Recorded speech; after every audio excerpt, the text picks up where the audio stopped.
You know, we hear a lot about managing diabetes with modern medicine, but what about ancient wisdom? Today we're going to unpack the real-life journey of one man who combined a traditional Ayurvedic approach with some serious lifestyle changes to get a handle on his high blood sugar. Let's see how he did it.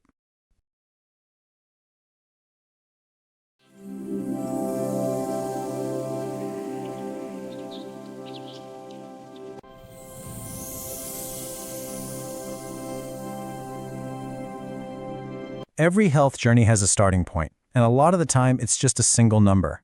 For the man at the heart of our story today, that number was 226 milligrams per deciliter.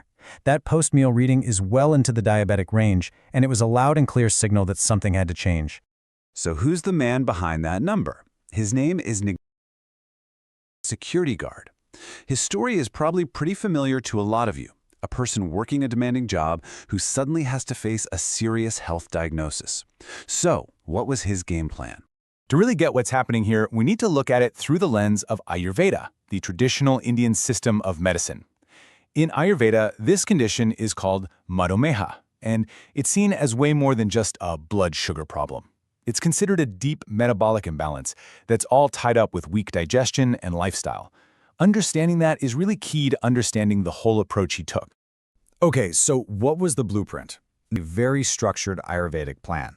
It combined specific herbal formulas with some really crucial, conscious lifestyle changes. Think of it like a two-pronged attack on the problem. At the heart of his approach was this, the Flavia Ayurveda Diabetic Kit. As you can see, it's not just one single thing, but a whole system of products designed to work together. It's got a core syrup and other supportive herbal supplements. But, and this is super important, this journey wasn't just about taking a supplement. No way. It was a fundamental lifestyle overhaul, and that takes real discipline. On the one hand, you've got the good stuff, daily walks, lots of high-fiber veggies, good sleep, and on the other hand, you've got the stuff to avoid, cutting out the sweets, the fried foods, the late-night eating. This kind of holistic commitment is such a critical piece of the puzzle. Okay, so we've got the personal story, we've got the lifestyle changes, but you're probably wondering, what about the science behind all of this? Let's peel back the layers and actually look at the evidence behind some of the key ingredients in this Ayurvedic approach. The main syrup is this blend of really well-known Ayurvedic herbs. You've got gurmar, chlorella, triphala. These have been used for centuries. But what does modern science actually say about how they might work? Let's zoom in on a couple of the big players here. Let's start with gurmar, or Gymnema sylvestre. Its traditional name in Hindi literally translates to sugar destroyer. That's a pretty bold claim, right? But it's a name that it's earned over centuries of use, and now science is finally starting to catch up. So how does it live up to a name like sugar destroyer? Well, research suggests it attacks high blood sugar from a few different angles. First, it seems to help the body just use glucose more efficiently. Second, it can actually reduce how much sugar you absorb from food in your gut. And third, it looks like it helps slow down the liver's own sugar production. It's a multi-talented herb. And check this out. This chart, based on scientific data, really paints a clear picture. After a big dose of glucose, the control group on the left, you see that huge spike in blood sugar. But the bar on the right, that's the group treated with gurmar. Look at how much flatter that curve is. It's an amazing visual of the sugar destroyer in action. But the formula has other tricks up its sleeve. Take triphala, for example. Research suggests it kind of acts like a gatekeeper. It blocks some of the enzymes that turn complex carbs into simple sugar. By just slowing that whole process down, it helps stop that sudden rush of sugar into your blood after you eat. You know, managing diabetes isn't just about getting your blood sugar numbers down. It's also about protecting your vital organs from the long-term damage that high glucose can cause, and that's where some of the other parts of this kit come into play.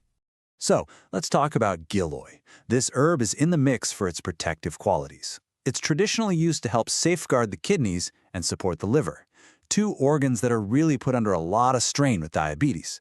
It seems to do this by fighting oxidative stress and providing protection right down at the cellular level. And then you've got aloe vera. A lot of us know it for sunburns, right? But scientific studies are showing it has some really powerful internal benefits, especially when it comes to metabolic health. Yeah, the research on aloe vera is pretty fascinating. Studies have shown it can help lower the bad LDL cholesterol while boosting the good HDL cholesterol. It also cut down on markers of oxidative stress in heart tissue, so in simple terms, it seems to help fight high fat levels in the blood and the plaque buildup that can lead to heart disease, and that's a massive benefit for overall metabolic health. So, we've looked at the personal commitment, the lifestyle changes, and the science behind these key ingredients. The big question is, did it all work? What were the actual results for All right, here's the moment of truth. He started at that 226 mark. Just a few weeks later, he was down to 205. And then, 2 months into his journey, he measured at 180. Look at that. It's not a sudden crash. It's a steady, consistent downward trend. That, my friends, is progress.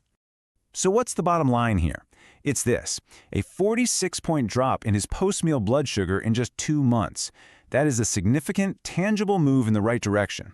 It's a clear, positive sign that he's starting to gain control. You know, Nagen's story is just such a powerful case study. It beautifully connects the personal journey of one person with this bigger idea of traditional knowledge being explored and, you could say, validated by modern scientific research. At the end of the day, his testimonial leaves us with a really powerful takeaway. It just highlights the fact that managing a condition like diabetes isn't passive. It takes real, active commitment and a structured plan. But and this is the hopeful part. With those things in place, it really is achievable. So this whole journey leaves us with a really compelling question, doesn't it? Could the future of metabolic health lie not in a battle between ancient wisdom and modern science, but in thoughtfully combining them? Now, while this one story is incredibly promising, it is so important to remember that individual results can and do vary. And of course, this is not medical advice. Any approach to managing a serious condition like diabetes should always be discussed with your healthcare professional.